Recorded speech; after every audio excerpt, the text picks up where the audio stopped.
নমস্কার, আপনারা দেখছেন জেলার ১ নম্বর online TV channel Birbhum RC TV. আপনাদের সঙ্গে আমি শুভাশিস। শুরু করছি আজকের সংবাদ। বিস্তারিত সংবাদে যাবার আগে দেখে নেব সংবাদ শিরোনাম। পিটিয়ে হত্যা করার অভিযোগে গ্রেপ্তার এক কাকরতলায়।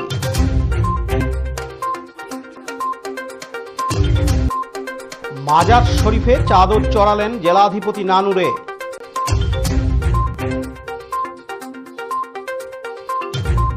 এমএলএ কাপ ক্রিকেট প্রতিযোগিতার শুভারম্ভ নানুরে।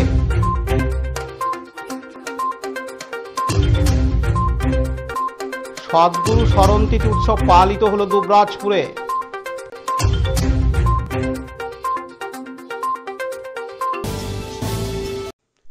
খয়রাশোল ব্লকের কাকরতলা থানার বড়া গ্রামে তৃণমূল কংগ্রেসের কর্মী শেখ নিয়ামুলকে পিটিয়ে হত্যা করার ঘটনায় গ্রেপ্তার করা হয় একজনকে।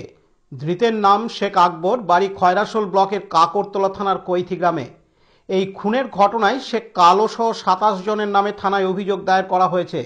খুনের ঘটনায় অভিযুক্তকে দুবরাজপুর আদালতে তোলা হলে বিচারক ধৃত শেখ আকবরের জামিনের আবেদন খারিজ করে ৭ই মার্চ পর্যন্ত জেল হেফাজতে নির্দেশ দেন বলে জানান দুবরাজপুর আদালতের সরকারি আইনজীবী রাজেন্দ্র প্রসাদ দে।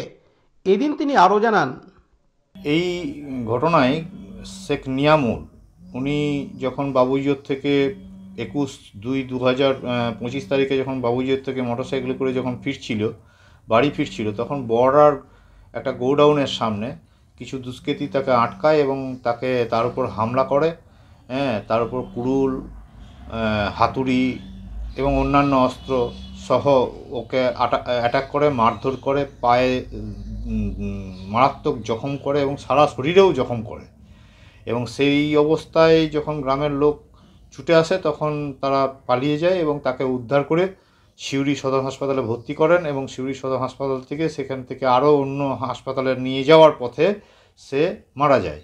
এই ঘটনাতে গত ২২/২/২০২৫ তারিখে তার আর এক ভাই শেখ এনামুল কাকরতলা থানায় একটা অভিযোগ দায়ের করেন। বেশ কিছু অভিযুক্ত ব্যক্তিরা রয়েছে, তার মধ্যে থেকে আজকে শেখ আকবরকে তদন্তকারী অফিসার অ্যারেস্ট করে আজকে আদালতে তোলেন এবং তার উভয় পক্ষের শুনানি হয় এবং শুনানির পর আদালত সেটাকে কনসিডার করে তার যে বেল পেয়ার সেটাকে রিজেক্ট করেন এবং তাকে ৭/৩/২০২৫ তারিখ পর্যন্ত জেল হেফাজতের নির্দেশ দেন। আপনার নাম? রাজেন্দ্র প্রসাদ দে, দুবরাজপুর কোর্ট, এপিপি। লালটু মুখার্জির report, Birbhum RC TV, Dubrajpur. এখন বিজ্ঞাপন বিরতি, ফিরে আসছি বিরতির পর। আরসি স্টাইল স্কুল ড্রেস এর বিপুল সম্ভার ও সামগ্রী একই ছাদের নিচে। এখানে যে কোনো স্কুল, কলেজ, বেসরকারি শিক্ষা প্রতিষ্ঠান, সিকিউরিটি গার্ড, কেটারিং এর ইউনিফর্মও তৈরি করা হয়। এখানে প্যান্ট, শার্ট, স্কার্ট, জুতো, মোজা, সোয়েটার, ব্লেজার, টুপি, বেল্ট, টাই, জলের বোতল, টিফিন বক্স ও অন্যান্য ইউনিফর্ম সেলাই ও সাপ্লাই করা হয়। এখানে নামি দামি কোম্পানির প্যান্ট, শার্ট, পাঞ্জাবি, পাজামার পিস ও থান কাপড় পাওয়া যায়, যেমন বিমল, রেমন্ডস, ডোনিয়ার, কেলভিন। এখানে গিফট আইটেম, আধুনিক ডিজাইনের কার্পেট, ডাইনিং কভার, পাপোশ, পর্দা ইত্যাদি পাওয়া যায়। বিশেষ প্রস্তাব, প্যান্ট, শার্ট, ব্লাউজ, চুড়িদার, সেলাই ও ফলস পার করা হয়। যোগাযোগ করুন 9883752306। ঠিকানা দুবরাজপুর ফ্যাশন এক্সপ্রেসের পাশে। ফিরে এলাম বিরতির পর। বীরভূম জেলার নানুর বিধানসভার অন্তর্গত চারকোল গ্রামে দিনের শহীদ বাবার মাজারে চাদর চড়ালেন জেলা পরিষদের সভাধিপতি ফাইজুল হক ওরফে কাজল শেখ। মমতা বন্দ্যোপাধ্যায়ের ও অভিষেক বন্দ্যোপাধ্যায়ের সুস্থতা কামনা করেন। এই অনুষ্ঠান উপলক্ষে আশেপাশের গ্রামের বহু মানুষ একত্রিত হয়ে জাতি, ধর্ম, বর্ণ নির্বিশেষে উপস্থিত হন। কথিত আছে যে এখানে বিভিন্ন রোগ ব্যাধি ও মনস্কামনা পূরণের আশায় সকলেই হাজির হন। বিশেষ করে বৃহস্পতিবার দিন বহু মানুষ এই মাজার শরীফে আসেন। এই অনুষ্ঠানে উপস্থিত ছিলেন নানুরের বিধায়ক বিধানচন্দ্র মাঝি ও বীরভূম জেলা পরিষদের সভাধিপতি ফাইজুল হক ওরফে কাজল শেখ সহ অন্যান্য তৃণমূলের নেতৃত্ববৃন্দ, বিশিষ্টজনেরা। এদিন জেলা পরিষদের সভাধিপতি ফাইজুল হক ওরফে কাজল শেখ জানান, যুগ যুগ ধরে এখানে এই ধরনের অনুষ্ঠান হয়ে থাকে। আমাদের বাবা দিনার শহীদের প্রাঙ্গণে প্রত্যেক বছর এখানে ভোগ বিতরণ হয় এবং হাজারে হাজারে কাতারে কাতারে মানুষ এখানে সমবেত হয়।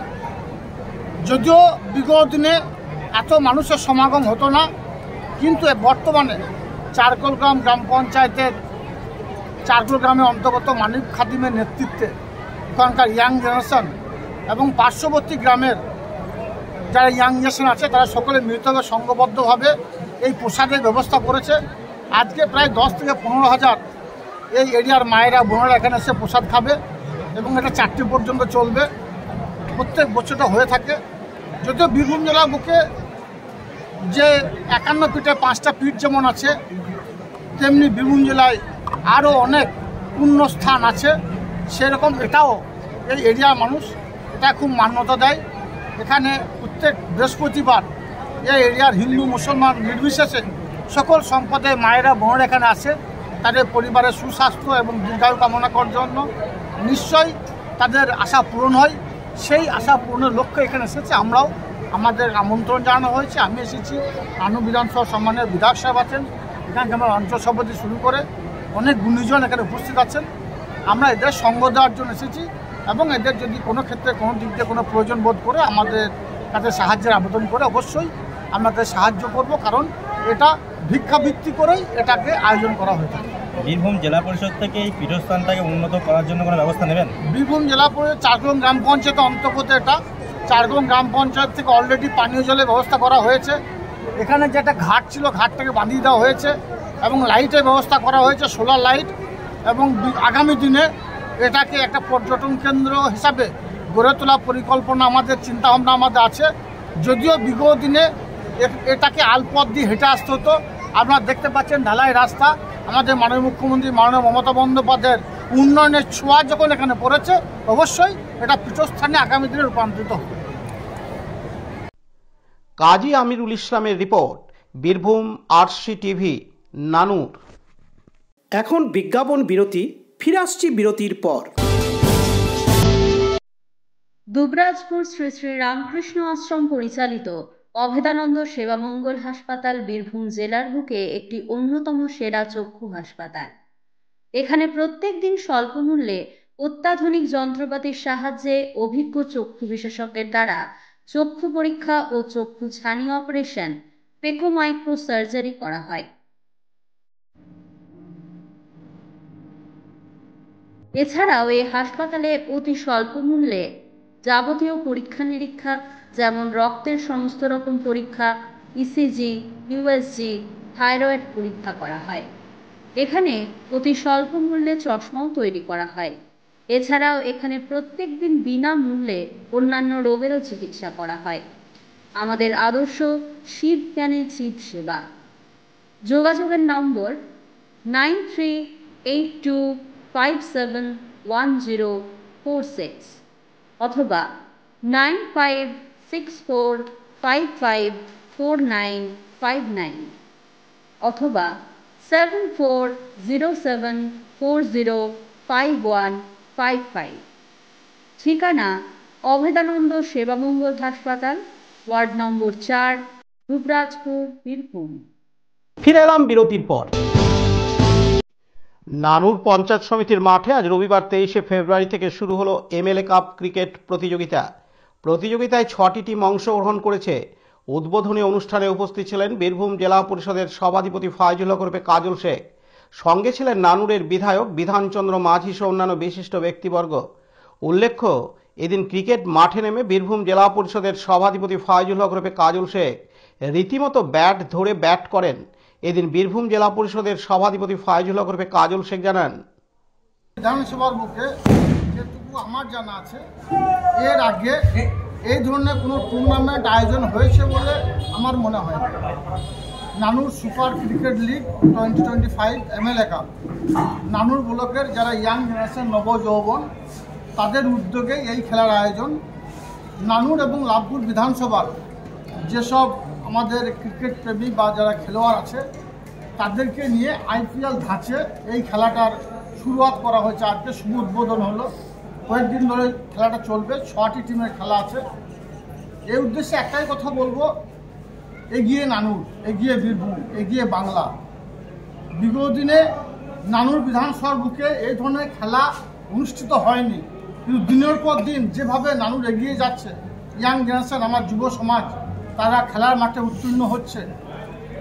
আগামী দিনে আমার দৃঢ় বিশ্বাস, এই নবযৌবন, এই ইয়াং জেনারেশন, তার আগামী দিনে আমার দেশ দেশান্তরে ছড়িয়ে পড়বে।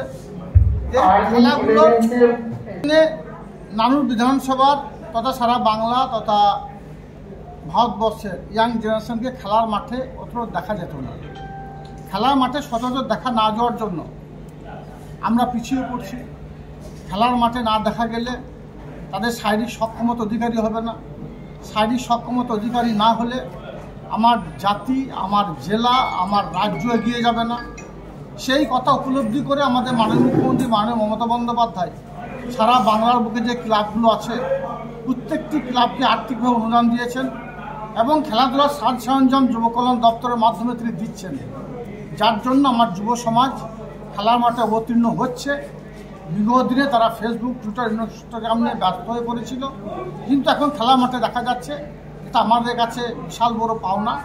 এভাবেই খেলার মাঠে যুব সমাজ এগিয়ে আসুক এবং তাদের যে দিক দিয়ে যেরকমভাবে সহযোগিতার প্রয়োজন আছে, এখানে আমি আছি, আমার নানুর বিধানসভার বিধায়ক আছে, এখানে আমাদের পঞ্চায়েত সমিতি কর্মাধ্যক্ষ আছে, এখানকার গ্রাম পঞ্চায়েত প্রধান ম্যাডাম আছেন এবং এখানকার ইয়াং জেনারেশন আছে।